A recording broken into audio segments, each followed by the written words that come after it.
آپ تشریف لے جا رہے تھے ہجرت کر کے، تو راستے میں ایک رابغ ایک جگہ تھی، وہاں بھوک لگی، پیاس لگی، وہ کھانے کا سامان تھا نہیں، تو ایک بڑھیا عورت کا خیمہ دیکھا، وہاں پہنچے تو کہا ماں جی کچھ کھانے کو ملے گا؟ میں نے کہا بیٹا قحط کا زمانہ ہے، کچھ نہیں ہے۔ تو ایک مریل بکری کھڑی تھی وہاں، بالکل چمڑا پہ ہڈی۔ اب نے کہا میں اس سے دودھ نکال لوں؟ ان کا بیٹا یہ تو بن بیاہی بکری ہے اور ماس اس کے اوپر نہیں ہے، یہ کیا دودھ دے گی؟ کب آپ اجازت دو۔ ان کا لہلا چونکہ غیر فطری کام ہو رہا تھا تو لہٰذا اس نے آپ کو غور سے دیکھا کہ یہ کون ہے جڑے ایو جی بکری جو دودھ کٹو ہے، لہٰذا آپ کیسے دیکھنے لگے۔ تو آپ نے بکری کو کھینچا اور اس کے تھنوں کو ہاتھ لگایا، وہ نیچے لٹک گئے اور ایک پورا ڈول دودھ سے بھر دیا۔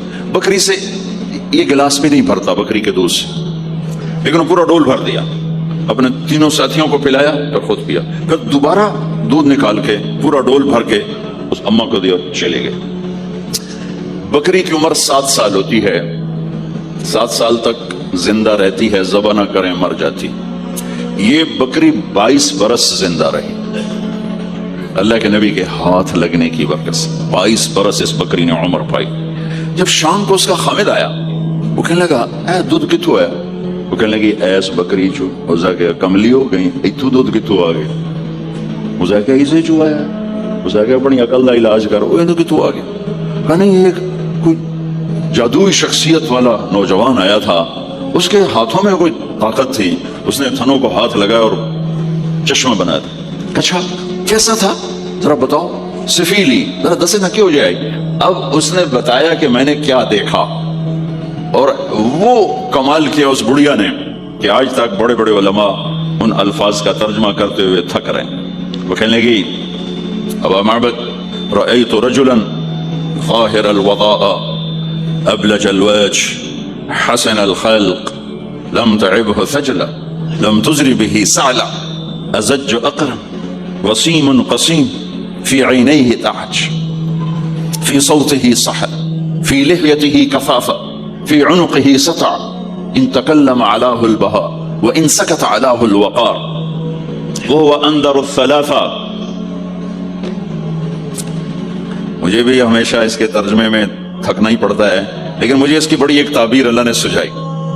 کہنے لگے میں اس کا ترجمہ یوں کرتا ہوں، کہنے لگے ابو معبد میں تمہیں کیا بتاؤں، میں نے ایسا انسان دیکھا مجھے لگا جیسے 14ویں کا چاندی کپڑے پہن کے زمین پہ آ گیا۔ تو مجھے یوں لگا جیسے 14ویں کا چاندی زمین پہ کپڑے پہن کے اتر آیا۔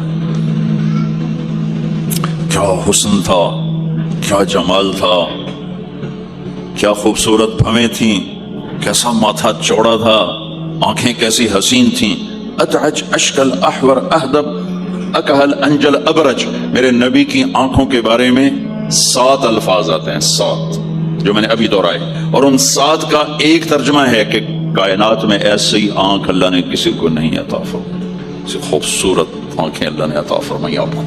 آواز میں جادو تھا، آواز میں جادو تھا، آواز دل کو پکڑتی تھی، گردن لمبی خوبصورت، چہرہ 14ویں کے چاند کی طرح چمکتا تھا، اور براق الثنایا، دانت ایسے خوبصورت تھے، مسکراتے تھے تو دانتوں سے نور نکلتا دکھائی دیتا تھا، جو بولتے تھے تو نور چھا جاتا تھا، چپ ہوتے تھے وقار چھا جاتا تھا، خوبصورت سیاہ کالے بال تھے، نیم گھنگریالے بال تھے، پیٹ نہیں نکلا ہوا تھا، بال نہیں اڑے ہوئے تھے، سیدھا وجود تھا، سیدھا۔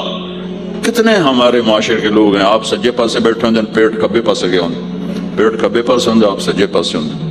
تو اللہ نے کھانا حلال حرام بند کیا ہے، حلال کھاؤ، حلال کا بھی طریقہ سکھایا کہ ماں بنتے نہ کھاؤ، بندہ بنتے کھاؤ، اتنا نہ کھاؤ کہ چربیاں چڑھ جائیں۔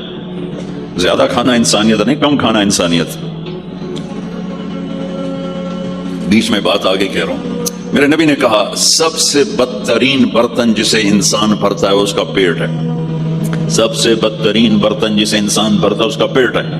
اور اگر تم نے کھانا ہی ہے اور تم کہتے ہو نہیں میں نے کھانا ہی ہے، تو 3 حصے کرو، ایک غذا کے لیے، ایک پانی کے لیے، اور ایک ہوا کے لیے۔ ایک حصہ چھوڑو، ساری زندگی بیماری نہیں آئے گی۔ لیکن یہاں تک کھانے کے بعد پھر ڈاکٹروں کی چاندی نہیں ہوگی تو اور کیا ہوگا؟ جب تک یہ بیکریاں ہیں، یہ کولڈ ڈرنکس ہیں اور یہ فاسٹ فوڈز ہیں، صحت مند کوئی نہیں ہوگا۔ بھوکے رہنے میں اللہ نے صحت رکھی، کھو کھو کے تباہی پھیر دیتے. میٹھا کھانے سے شوگر نہیں ہو رہی، زیادہ کھانے سے شوگر ہو رہی، دبا کے کھانے سے شوگر ہو رہی. اللہ میرے نبی نے کھانے کا طریقہ بھی بتایا، کھانے کی چیزیں بھی بتائیں، کھانے کا طریقہ بھی بتایا، کھانے کے آداب بھی بتائے. کہنے لگی دو لفظ جو دنیا میں کسی انسان کے لیے استعمال نہیں، میں نے آخر میں چھوڑ دے. کہنے لگی ابو معبد، میں جب اس کو دیکھتی تھی نا تو میرے دیکھنے کی طلب اور بڑھ جاتی تھی، پھر جب دیکھتی تھی طلب اور بڑھ جاتی تھی. وہ جب تک کھڑے رہے میری آنکھ نہیں بھری. وسیم وسیم وسیم. ابو معبد میں جدھر سے دیکھتی تھی حسن ان کا غلام تھا، ہاتھ جوڑ کے کھڑا تھا. قسیم قسیم. قسیم اسے کہتے ہیں جس کو چاروں طرف سے حسن و جمال نے گھیرا ہوا ہو، اور وسیم اسے کہتے ہیں جس کو دیکھ کے نہ دل بھرے نہ آنکھ بھرے. دنیا کا ہر حسن تھوڑی دیر دیکھنے کے بعد خوبصورتی ختم، کشش ختم. ایک ہستی کائنات میں آئی ہے میرے اور آپ کا نبی، جن کو جتنا دیکھا جاتا تھا دیکھنے کا شوق بڑھتا تھا. اب عائشہ بیٹھی کپڑا سی رہی تھی، سوئی گر گئی، تھوڑا سا اندھیرا نظر نہیں آ رہی. ہمارے نبی کمرے میں انٹر ہوئے تو آپ کے چہرے کے نور سے سوئی چمکنے لگی تو آپ نے سوئی کو اٹھایا ہے. یہ میرے نبی کا ظاہر ہے جو اللہ نے اتنا خوبصورت کر کے بنایا. پھر یہیں ہمیں زندگی کی خوبصورتی بھی ملی کہ زندگی خوبصورت ہو. زندگی خوبصورت ہوتی ہے رویوں کے ساتھ. پہلا رشتہ خامند اور بیوی ہے، پھر اولاد ہے، پھر آگے رشتے بنتے ہیں، ماں باپ ہیں. یہ سارے رشتے یہ اس زندگی سے بنتے ہیں جو میرے نبی ہمیں سکھا کر گئے. آپ بطور چونکہ آپ نے باپ تو دیکھا نہیں، ماں کو دیکھا ہے، اور ماں کے ساتھ زیادہ عرصہ نہیں رہے، صرف 6 سال رہے ہیں. تو ماں کے ساتھ کیا ہونا چاہیے؟ ماں کے ساتھ سلوک ہوگا تو ماں دعا دے گی نا. باپ کی خدمت کرو گے تو باپ دعا دے گا نا. آنکھوں میں آنکھیں ڈال کے بات کرو گے تو زندگی باپ کو تو نیند نہیں آئے گی، ماں کو تو نیند نہیں آئے گی. ماں باپ میں سلوک و اولاد لڑ کے بیٹھی ہو تو ماں باپ کو تو نیند نہیں آئے گی. بیوی بدتمیزی سے بات کرے تو خامند کے نیند اڑ جائے گی، خامند بدتمیزی کرے تو بیوی کی نیند اڑ جائے گی. تو یہ کہاں سے زندگی ملے گی؟ میرے نبی کے دروازے پر جاؤ، وہاں پتہ چلے گا کہ زندگی کیسے گزاری ہے. تو آپ نے اپنی اس تمنا کا اظہار کیا، کاش میری ماں زندہ ہوتی تو میں اس کی ایسی خدمت کرتا. میں عشاء کی نماز کے مصلی پہ کھڑا ہو کر ہاتھ باندھے سورۃ فاتحہ پڑھ رہا تھا. الحمدللہ رب العالمین. ادھر سے ایک میرے گھر سے آواز آتی، محمد. میری ماں مجھے پکارتی محمد، تو میں نماز توڑ کے کہتا لبیک یا اماں. ماں جی میں حاضر ہوں، ماں جی میں حاضر ہوں. زندگی کو خوبصورت بنانے کا ماں باپ کے لیے طریقہ کہ اولاد ماں باپ کی آنکھوں کی ٹھنڈک بنے. یہ بچے ہمارا سب سے قیمتی سرمایہ، اور انہی پر سب سے بڑا ظلم ہوتا ہے. سب سے بڑا ظلم ہے آج کے ماں باپ کا 3 سال کے بچے کو اسکول ڈالنا. سب سے بڑا ظلم ہے. وہ روتا ہوا جاتا ہے، روتا ہوا آتا ہے، اور ماں باپ سے اس کی محبت کی تار کٹتے جاتے ہیں، کٹتے جاتے ہیں، کٹتے جاتے ہیں. 7ویں سال میں وہ بدتمیز ہوا پڑا ہوتا ہے. اب مائیں پریشان ہیں، بچے بدتمیز ہیں، بچے بدتمیز ہیں، کیونکہ ماں نے گود نہیں دی. جو ٹائم ماں نے دینا تھا وہ دے دیا اسکول کو. اور ہمارے اسکول کاروباری ادارے ہیں، علمی ادارے نہیں ہیں، کاروباری ادارے ہیں. میرے ملک کا یہ روگ ہے کہ یہاں کا وکیل بھی کاروباری ہے، یہاں کا ڈاکٹر بھی تاجر ہے، یہاں کا وکیل بھی تاجر ہے، یہاں کا جج بھی بک جاتا ہے، اور یہاں کا اسکول اور کالج بھی کاروبار ہے. 3 سال کا بچہ جب ماں باپ سے دور ہوتا ہے، روتا ہوا جاتا، روتا ہوا تھا، تو وہ ماں باپ سے دور ہو جاتا ہے. اس کے اندر نفرت پیدا ہونی شروع ہو جاتی. سر اٹھا جو وہ سر نکالتا ہے تو وہ ماں باپ کا نافرمان ہو جاتا ہے، بدتمیزی کرتا ہے، لڑتا ہے، جھگڑتا ہے، کیونکہ ماں اور باپ نے ٹائم نہیں دیا. اور پھر اس موبائل نے ہماری زندگی، گھر کی زندگی تباہ کر دی ہے کہ بچہ آ کر ماں سے بات کرتا ہے، ماں موبائل کو دیکھ کے بچے سے بات کر رہی ہوتی ہے. وہ باپ سے بات کرتا ہے، وہ اپنے موبائل میں، اور بچے سے بات کرتا ہے. یہ اس بچے کی عزت کو ذبح کر دینے والی بات. آنکھ سے آنکھ ملانا عزت دینا ہے. میرے نبی پاک صلی اللہ تعالی علیہ وسلم کی طرف جب کوئی آپ کو بلاتا نا یا رسول اللہ آپ سے، تو مثلا یہ ہماری مجلس ہے، ادھر بھی لوگ ہیں، ادھر بھی لوگ ہیں. اب مجھے کوئی ادھر سے بلائے تو میری تو اتنی گردن مڑے گی، کوئی ادھر سے بلائے میری اتنی گردن مڑے گی. لیکن میرے نبی پاک صلی اللہ علیہ وسلم کو ادھر سے جب کوئی آواز دیتا یا رسول اللہ، تو اب یوں نہیں کرتے تھے ہاں جی 10 کی گل ہے، اب پورا یوں کرتے تھے ایسے. بولو میرے بھائی کیا بات ہے. اللہ، آپ کو ادھر سے کوئی بولا تھا یا رسول اللہ، سب ایسے نہیں کرتے تھے، ہاں جی بولو، اب پورا ایسے مڑ کر پھر فرماتے جی فرمائیے کیا بات۔ اب عام لوگوں کے ساتھ یہ فرماتے تھے، ہم تو اپنی اولاد کے ساتھ ہی نہیں کرتے، بیوی خامند کے ساتھ ہی نہیں کرتے، خامند بیوی کے ساتھ ہی نہیں کرتے، تو وہ ایک گیپ پیدا ہو جاتا ہے، ایک فاصلہ پیدا ہو جاتا ہے۔ تو میرے نبی نے بتایا کہ ماں باپ کے ساتھ کیا کرنا ہے، کہ میری ماں ہوتی تو میں نماز ہی توڑ دیتا اس کے لیے۔ حج کا سفر 70,000 کا مجمع تقریباً جمع ہو چکا ہے، اب آپ پہنچتے پہنچتے اور آپ ایک دم اونٹنی کا رخ موڑو پہاڑوں میں چلے گئے۔ میری زندگی سفروں میں گزری ہے، ان میں خوبصورت ترین سفر میرا وہ ہے جو میں نے حضرت اماں آمنہ کی قبر پہ حاضری تھی، پہاڑوں کے اندر۔ آپ اندر تشریف لے گئے، مجمع بھی ساتھ ہو گیا، کدھر جا رہے ہیں؟ اونٹنی کو بٹھایا، پہاڑ ہے کچھ 40-50 فٹ اونچا، اس کے اوپر قدرتی ایسے ایک پلین بنا ہوا ہے جیسے اللہ نے پہلے سے سنبھال کے رکھا ہوا تھا۔ اب تو انہوں نے قبر کا نشان مٹا دیا ہے، تو ماں کی قبر کے سرہانے تشریف لے گئے اور گھٹنے اٹھائے، ہاتھ یہاں رکھے اور سر گھٹنوں میں دیا ایسے۔ یہ پوزیشن ہے چھوٹے بچے کے رونے کی، جب وہ رونا چاہتا ہے تو پھر اپنے پاؤں اٹھا کر یوں کر دیتا۔ پھر اس کے بعد آپ ایک معصوم بچے کی طرح روئے، اور اتنا روئے کہ آپ کی ساری داڑھی آنسوں سے تر ہو گئی، آپ کا احرام تر ہو گیا، اور اپریل کی دھوپ تھی، اور آپ نے فرمایا میں آج رات یہیں قیام کروں گا۔ میں وہاں گیا ہوں، وہاں 2 آدمی نہیں ٹھہر سکتے، میرے نبی نے کہا میں یہیں ٹھہروں گا۔ آگے کوئی 6-7 میل دور انتظام تھا حاجیوں کے اس قافلے کے ٹھہرنے کا، کچھ لوگ چلے گئے ہوں گے، لیکن آپ نے وہ رات اپنی ماں کے سرہانے گزاری۔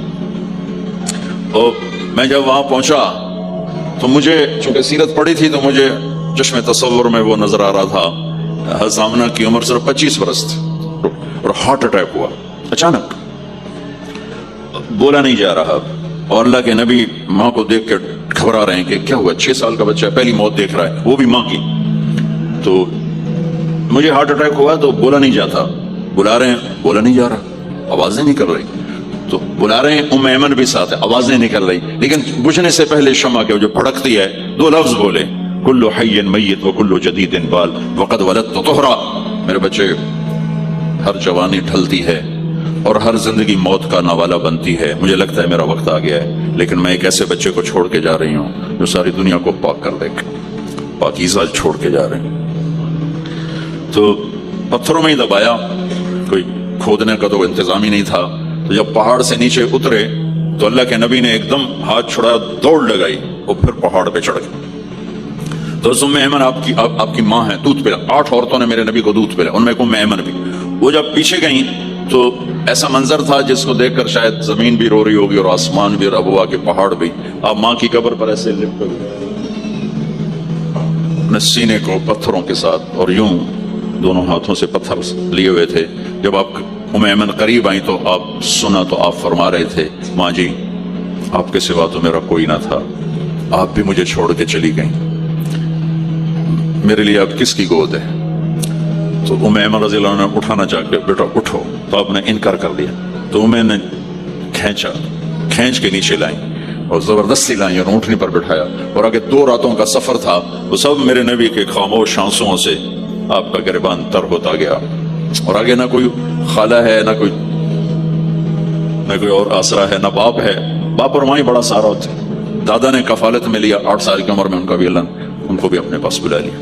تو وہ سارا منظر میرے سامنے گھوم رہا تھا، اوپر سے سورج ڈوبنے والا تھا، تو وہ عجیب کیفیات تھے، وہ میں بیان نہیں کر سکتا ہوں کہ اللہ کی قسم اگر آپ اور میں زندگی کو خوبصورت بنانا چاہتے ہیں تو اپنے نبی کی زندگی کو سیکھنا ہوگا، ان بچوں کو سکھانا ہوگا۔ ہم نے کوئی کاروباری کام نہیں کیا کہ ہم اسے کوئی کاروبار کر رہے ہیں، کوئی پیسہ کما رہے ہیں، حاشا وکلا حاشا وکلا۔ ہماری یہ نسل، ان کے ساتھ کاروبار کر رہا ہوں کہ یہ پروان چڑھیں اپنے نبی کی محبت کے ساتھ، یہ پروان چڑھیں اپنے حبیب کے نقش قدم پر چلنے کے ساتھ۔ ان کے اندر اللہ اس کے نبی کی محبت، ہر بچے بچی کے اندر اللہ نے اپنے اور اپنے حبیب کی چپ ڈال دی، اس کو نکالے نہیں جا سکتے۔ میں اس کو ایکٹیویٹ کرنا چاہتا ہوں کہ اللہ کرے ان کے جذبے اللہ کے نبی کے ساتھ جڑ جائیں، پھر ماننا آسان ہو جاتا، پھر اطاعت آسان ہو جاتی۔ جب محبت نہیں ہوتی تو اطاعت نہیں آتی۔ تو میرے بھائی بہنوں، زندگی کی خوبصورتی کا تعلق میرے نبی والے خوبصورت اخلاق کے ساتھ۔ پھر اپنے بیویوں کے ساتھ کیا سلوک کیا؟ 2 مہینے چولہا نہیں جلتا، 2 مہینے کھانے کو کچھ نہیں ملتا، اور ہر بیگم قربان ہے، فدا ہے۔ 2 مہینے جس عورت کے گھر میں چولہا نہ جلے وہ خامد کا کیا حشر کرے گی؟ اور میرے نبی کے گھر میں 2 مہینے چولہا نہیں جل رہا ہے، خود بھی بھوک برداشت کر رہے ہیں، بیگمات بھی بھوک برداشت کر رہے ہیں۔ ایک رات حضرت عائشہ کے ساتھ لیٹے ہوئے تھے ایک ہی چارپائی پر، تو آپ کبھی یوں کروڑ بدلتے کبھی یوں کروڑ بدلتے، پھر ایک دم آگے بڑھے اور چارپائی کی لکڑی کو پر ایسے پیٹ کو ٹیک کر نیچے جھک گئے۔ تو عائشہ اٹھ کے بیٹھ گئی، یا رسول اللہ کیا ہوا؟ آپ سیدھے ہو کر فرمایا، عائشہ بھوک بڑی لگی۔ جس کے ہاتھ میں جنت کی چابی ہو، جو میرے نبی کا، میرے اللہ کا محبوب اور حبیب ہو، جس سے پردے ہٹا کر میرا رب کلام کر چکا ہو، جسے قاب قوسین او ادنا کا مقام دے چکا ہو، اور جس سے آگے مقام محمود پر بٹھانے والا ہو، اور جس کی شفاعت سے جنت کا دروازہ کھلنے والا ہو، عائشہ بھوک بڑی لگی۔ تو عائشہ رونے لگی، کہ یا رسول اللہ آپ اللہ سے بات کیوں نہیں کرتے ہیں؟ کہ نہیں عائشہ، اسی بھوک میں اللہ سے ملوں گا، مجھ سے پہلے جو نبی میرے ساتھی تھے وہ بھی اسی طرح چلے گئے، میں بھی ایسے ہی چلا جاؤں گا۔ اور اس کے باوجود بیویاں قربان ہو رہی ہیں، فدا ہو رہی ہیں۔ کس چیز نے باندھا ہوا تھا؟ میرے نبی کے سلوک نے، میرے نبی کے اخلاق نے۔ اللہ کی قسم، میرے نبی کی شادیاں شوق کی شادیاں نہیں تھی۔ ایک حدیث سناتا ہوں، ما تزوجت وما زوجت الا بوحی من السماء نزل به جبریل۔ سن لو لوگو، میں نے جہاں شادی کی، میں نے جہاں بیٹی دی، پہلے آسمان سے وحی آئی، جبریل لے کر آیا، پھر میں نے شادی کی۔ تو یہ شوق کی شادیاں نہیں ہیں، زندگی سکھانے کی شادیاں ہیں، کیونکہ سب سے مشکل رشتہ خامد اور بیوی ہے، سب سے مشکل رشتہ خامد اور بیوی ہے۔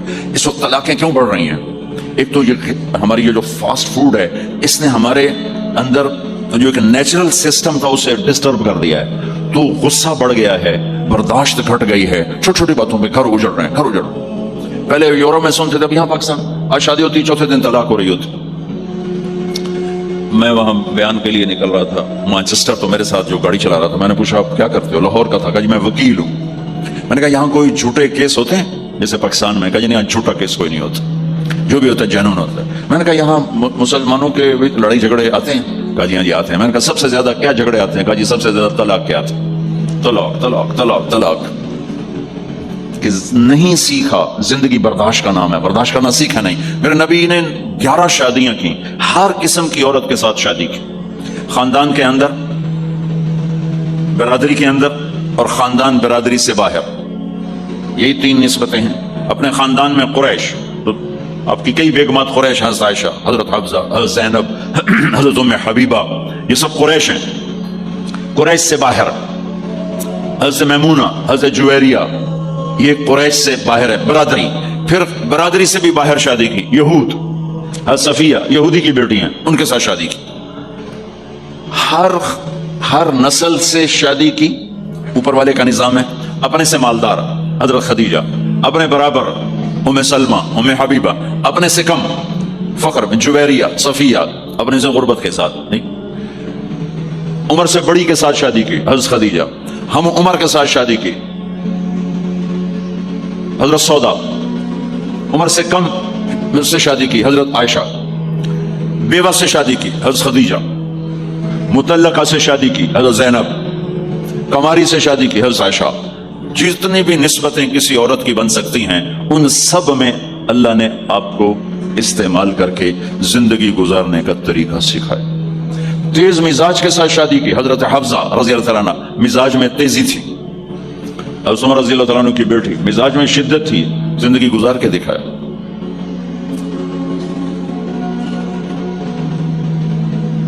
ایک آپ کو حدیث سناتا ہوں، اللہ کی قسم صرف ہمیں سکھانے کے لیے۔ جس ہستی نے اللہ کو آنکھوں سے دیکھ لیا ہو، اس کے لیے عورت کیا چیز ہے، دنیا کیا چیز ہے۔ میرے نبی کا معراج کے بعد دنیا میں واپس آنا سب سے بڑا مجاہدہ اور قربانی ہے. جنت میں اللہ ہمیں نصیب کر جب اللہ کا دیدار ہوگا تو اس کے بعد اللہ کی قسم جنت والوں کو جنت بھولے, عورتوں کو خامد بھول جائیں گے, خامدوں کو بیویاں بھول جائیں گی, اور جنت کی ہر نعمت بھول جائے گی, صرف اللہ کو دیکھنے میں گم ہو جائیں گے. اور میرے نبی اپنی آنکھوں سے اللہ کو دیکھ کر آئے ہیں. ٹھیک. اب ایک حدیث سنو. عائشہ مجھے جب سے پتہ چلا ہے نا کہ تو جنت میں میری بیوی ہے تو میرے لیے تو مرنا ہی آسان ہو گیا ہے. اللہ اکبر. یا عائش انہ لیہون علی ان اریتک زوجتی فی الجنہ. میرے رب کی قسم ہمیں آپ کو سمجھانے کے لیے, ہمیں آپ کو بتانے. عائشہ مجھے جب سے پتا چلا ہے نا کہ تو جنت میں میری بیوی ہے, مجھے تو مرنا اچھا لگنے لگا ہے, مجھے تو مرنا اچھا لگنے لگا ہے کہ تو جنت میں میری بیوی ہے. سبحان اللہ. ادھر اچھا جی جنت یہی لبڑی ہیں جی, یہ جنت جا کے بھی یہ نالی رانا ہے, یہاں یہ باتیں سننے کو ملتی. اور میرا نبی کہہ رہا ہے عائشہ مجھے پتا چلا ہے کہ تو جنت میں میری بیوی ہے تو میرے لیے تو مرنا ہی آسان ہو گیا. سبحان اللہ, کیا خوبصورت. اللہ کی قسم یہ دلداری تھی.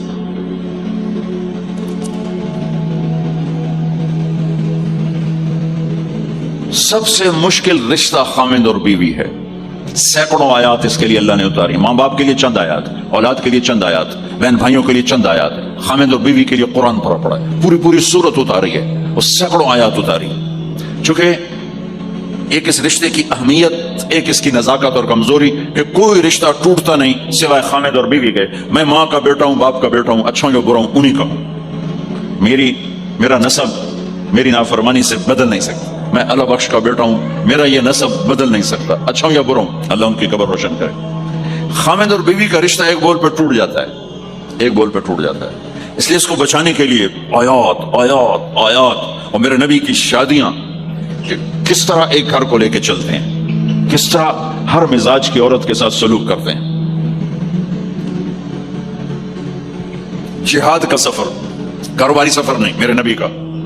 اور چلنے لگے, اعلان ہوا کوچ کرو, سب نے سواریاں کس لی, سامان کس لیا, یوں چلنے کا حکم ہو رہا ہے. اور حضرت عائشہ رضی اللہ نے اپنا یوں دیکھا, اونٹنی پہ بیٹھ گئی تھی. ہار کوئی نہیں. یا رسول اللہ میرا تو ہار کوئی نہیں, میرا ہار گم ہو گیا ہے, میرا ہار تلاش کریں, ہم پھر چلیں گے. تو میرے نبی کہتے تو بڑی آئی نواب زادی, میں جہاد کے پہ جانا, تینوں ہار دی پائے گی, چل اگو لگ. میرے نبی نے کہا چلو بھائی عائشہ کا ہار تلاش کرو. اللہ کی قسم میں جب یہ واقعات پڑھتا ہوں یا سناتا ہوں میں خود حیرت میں ڈوبا ہوتا ہوں کہ کیا کر دیا میرے نبی نے. جہاد کا سفر, اور میرے نبی کا ہار تلاش کرو بھائی. اب سارے ہار تلاش کر رہے ہیں. کچھ دن چھپ گیا, اور ہار کی تلاش تو بند ہو گئی اور سفر بھی بند, چونکہ اندھیرے میں کہاں جائیں گے. اور آپ کے ماتھے پہ شکن, عائشہ تیری وجہ سے ساری مصیبت ہے. اللہ دے بندی تو ہار دے مگر پائے گی, کیوں ٹھیک اللہ ہی ہار دے. ایک لفظ نہیں فرمایا. سارے قافلے نے قیام کیا. عشاء تک تو پانی تھا, وضو کا پانی ختم ہو گیا. عشاء مغرب عشاء پڑی کٹھی تو پانی ختم ہو گیا. اب پانی ختم ہو گیا تو فجر کی نماز آ رہی ہے, پانی کوئی نہیں ہے. تو سارے صحابہ نے ابو بکر پہ چڑھائی کی. اب ایک ہے تیری دھی دے مگر ساڑے نال کی بنی, ہوں اسی نماز کی میں پڑھنی ہے, پانی تو ہے نہیں, تو وضو کی میں کرنا ہے. اب ابو بکر کو غصہ چڑھا, ایک دم, وہ تو باپ تھے, وہ گھس گئے خیمے میں. آگے دیکھا تو اللہ کے نبی اما عائشہ کی گود میں سر رکھ کے سوئے ہوئے تھے, اور اما جی ایسے بیٹھی تھی, آپ کو سارا دیکھ رہی ہوں. اب بولیں تو خطرہ ہے آنکھ کھل جائے گی, اور غصہ بھی چڑھا ہوا ہے, باپ بھی ہیں, تو اب مجھے دیکھو کیا کر رہے تھے.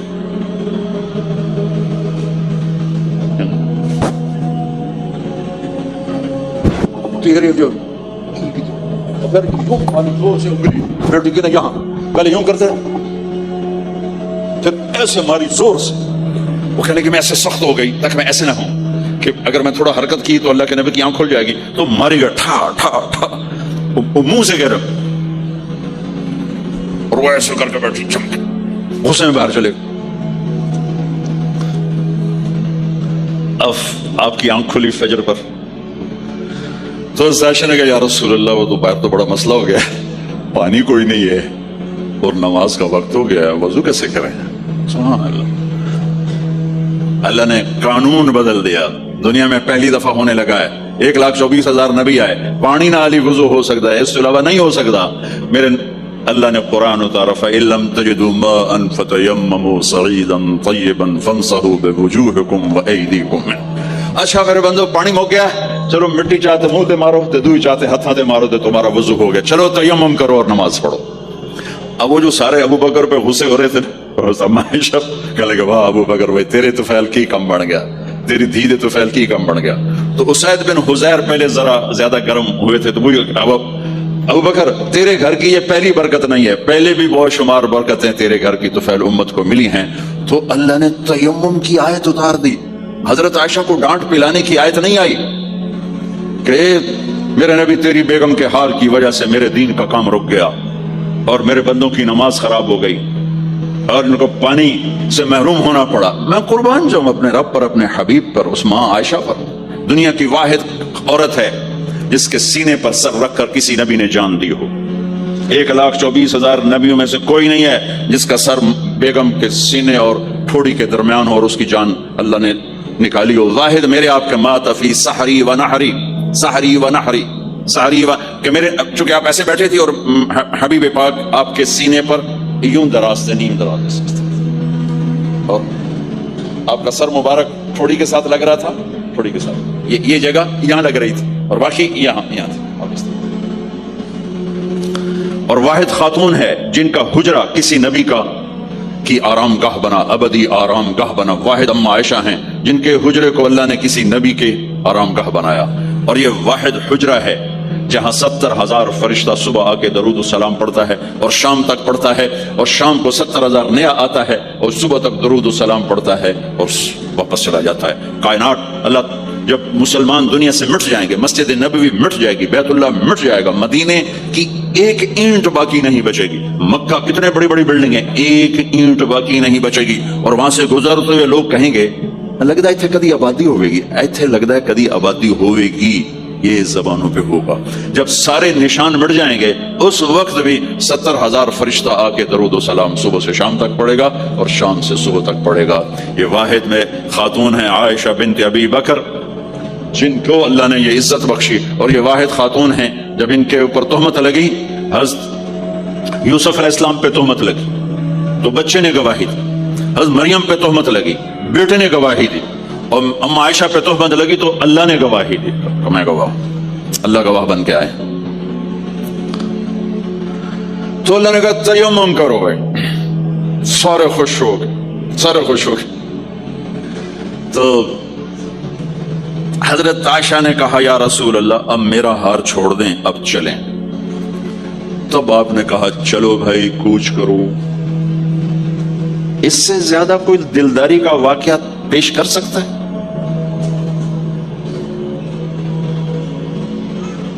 سبحان۔ اور جب اونٹنی کو اٹھایا گیا وہ ہار کا دھاگا ٹوٹا اور پھسل کے اونٹنی کے نیچے چلا گیا، وہ سارے کھبے سجے ویندے رہ گئے، ہار نیچے پڑا تھا۔ جب اونٹنی کو اٹھایا تو ہار نیچے سے نکلا، تو صاحب نے کہا لے بھی عائشہ تیرا ہار بھی لگ گیا۔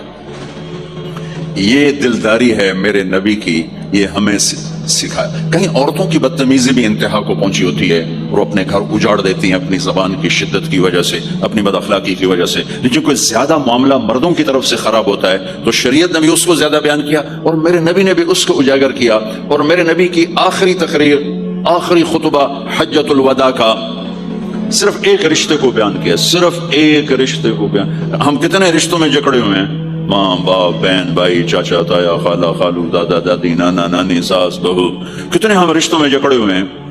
میرے نبی نے صرف ایک رشتے کا حق بیان کیا، استوصوا بالنساء خیرا، میں تمہیں تمہاری بیویوں کے بارے میں وصیت کر رہا ہوں ان کے ساتھ اچھا سلوک کرنا۔ صرف ایک رشتے کو بیان فرمایا، چونکہ یہ بنیادی رشتہ ہے، یہاں سے خاندان بنتا ہے۔ جب یہ ٹوٹ جاتا ہے اور ہمارا جوائنٹ فیملی سسٹم ہے تو کہیں ساس توڑ رہی ہے، کہیں سسر توڑ رہا ہے، کہیں نندیں توڑ رہی ہیں، کہیں خود خامد اپنی بے وقوفی کی وجہ سے توڑ رہا ہے، کہیں بیوی اپنی حماقت کی وجہ سے اس رشتے کو توڑ رہی ہے۔ ایک عورت آئی، ایک لڑکی آئی، یا رسول اللہ میری شادی ہونے لگی، میرے خامد کا کیا حق ہے میرے اوپر؟ دونوں طرف کی میرے نبی نے زندگی سکھائی۔ میرے نبی نے فرمایا تیرے خامد کے جسم پہ پھوڑے نکل آئیں، پھوڑوں میں گندا پانی جمع ہو جائے، پیپ جمع ہو جائے، اور تو زبان سے چاٹ چاٹ کے اس کے زخموں کو دھوئے، تو بھی تو نے اپنے خامد کا حق ادا نہیں کیا ہے۔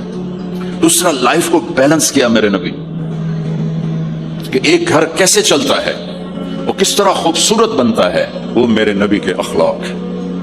آپ سب سے ایک بات کرتا ہوں، برداشت کرنا سیکھ لیں، زندگی خوبصورت ہو جائے۔ صرف سارے اخلاق کو میں جمع کروں ایک لفظ میں، برداشت، اور اس کو شریعت میں صبر۔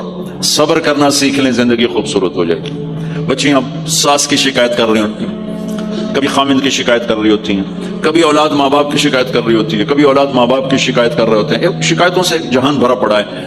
آپ شکایتوں کو دفن کر کے ہونٹ سی لیں، صبر، آہ نہ کر لبوں کو سی، عشق ہے دل لگی نہیں، سینے پہ تیر کھائے جا، آگے قدم بڑھائے جا، یعنی زبان حال سے کہہ دے کہ ہاں ستائے جا۔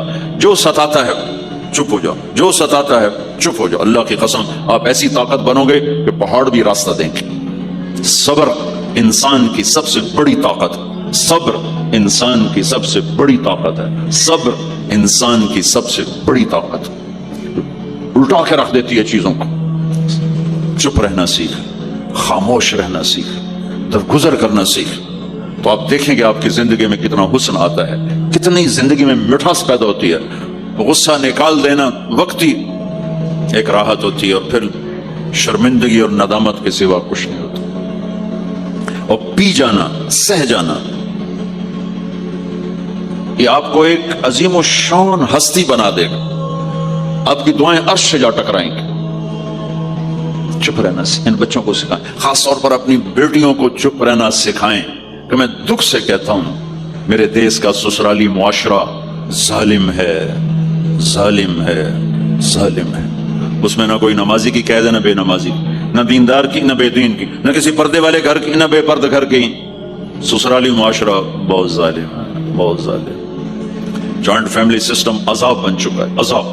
پہلے ایک رحمت تھی یہ کہ سب کو اپنے حقوق حدود کا پتہ تھا، اب کسی کی زندگی میں دخل دینا یہ ہمارے اخلاق بن چکے ہیں، تو ہم اپنی زندگیوں کو خراب کر چکے ہیں، برباد کر چکے ہیں۔ پھر اولاد کے ساتھ کیا کرنا ہے؟ میرے نبی نے حسن حسین کے ساتھ 7 سال گزارے، حسین کے ساتھ 6 سال، حسن کے ساتھ 7 سال علیہم السلام رضی اللہ عنہما۔ 7 سال میں بچہ سمجھدار ہوتا ہے، ایک نصیحت نہیں کی، ایک نصیحت، 7 سال ایک نصیحت نہیں پائیں گے آپ۔ اتنے بڑے نبی، اتنا بڑا انسانیت کا بوجھ، اور روزانہ ٹائم نکال کے بچوں کے پاس آ کر بیٹھتے تھے، ان کے ساتھ کھیلتے تھے، کشتی کرتے تھے، اور بھائیوں کو لائن میں کھڑا کر دیتے تھے۔ تو حضرت جعفر جوانی میں شہید ہو گئے، ان کے بچوں کو، عون، عبداللہ، محمد، ان کے 3 بیٹے، ان کو بھی بلا لیتے اور ایسے ان کو لائن میں کھڑا کر کے پھر ایسے بائیں پھیلا، ہاں بھائی آؤ بھائی مجھے پکڑو، کون ہے جو مجھے پہلے ہاتھ لگائے گا، کون ہے جو مجھے پہلے ہاتھ لگائے گا۔ وہ دوڑ لگاتے پانچوں کو پانچوں، کوئی سر پہ چڑھتا، کوئی کمر پہ چڑھتا، کوئی گود میں گرتا، اور میرے نبی بیٹھ کے مسکراتے۔ ایک مجھے بات یاد ہے، صرف ایک یاد، کہ حضرت امام حسن رضی اللہ تعالیٰ عنہ علیہ السلام، انہوں نے صدقے کی کھجور اٹھائی اور منہ میں ڈال لی، صدقے کا آیا تھا مال، تو ایک کھجور اٹھا کے منہ میں، تو میں کہا بخ بخ بخ، تب نے منہ میں نا انگلی ڈال کے کھجور نکال لی کہ بیٹا ہمارے گھر پہ صدقہ جائز نہیں ہے، اس کو پھینک دو۔ بس یہ ایک بات مجھے اپنے نبی کی زندگی میں ملتی ہے، ٹائم دیا، محبت دی۔ کمال کی بات نہیں، اتنی بڑی ہستی ہو اور بچوں کے لیے گھوڑا بنے کھڑے، آؤ بھائی آؤ، دونوں ہاتھ بھی ٹیک دیے، گھٹنے بھی ٹیک دے، آؤ بھائی میری کمر پہ چڑھ جاؤ۔ ان کو کمر پہ چڑھایا اور پورے کمرے میں چکر لگا رہے ہیں، چکر لگا رہے ہیں، اور پھر ان سے کہہ رہے ہیں تمہارا اونٹ کیسا؟ اونٹ متیا، سواری کو کہتے ہیں لیکن عام طور پر متیا عربی میں اونٹ کے لیے بولا جاتا۔ تو پوچھتے بچوں تمہاری سواری کیسی ہے؟ پھر دونوں بھائیوں کو اتار دیتے اور نواسی حضرت زینب ان کو اٹھاتے اور اپنی کمر پہ بٹھا کر کمرے میں چکر لگا رہے ہیں، چکر لگا رہے ہیں، چکر لگا رہے ہیں۔ یہ مائیں روز ٹھوکی گھڑو دے، ایدو تھپڑ، ایدو تھپڑ، ایدو تھپڑ، ایدو تھپڑ۔ ساری مائیں سکول ماسٹر بنی ہوئی ہیں، اور ٹھوکی جاؤ، ڈنڈے ماری جاؤ، بس ایسی بے وقوف ہیں کہ جتنی محنت یہ کھانے پر کرتے، اپنے کپڑے کو سجانے پر کرتے، اس کا 100واں حصہ بچوں پہ کریں، ان کے بچے جنید بغدادی بن جائیں۔ ایک سکول کے حوالے کیا 3 سال کی عمر، پھر ٹیوٹر کے آتے، ٹیوٹر کے حوالے، اکیڈمیوں کے حوالے، پوچھتے پتر ان کے روبوٹ ان کدی بھجے جاتے، کدی یہیں بھجے جاتے، کدی یہیں بھجے جاتے۔ اے آیا کہ بھی آیا، اے بھی سانو آ برباد کیتا ہے۔ آہا،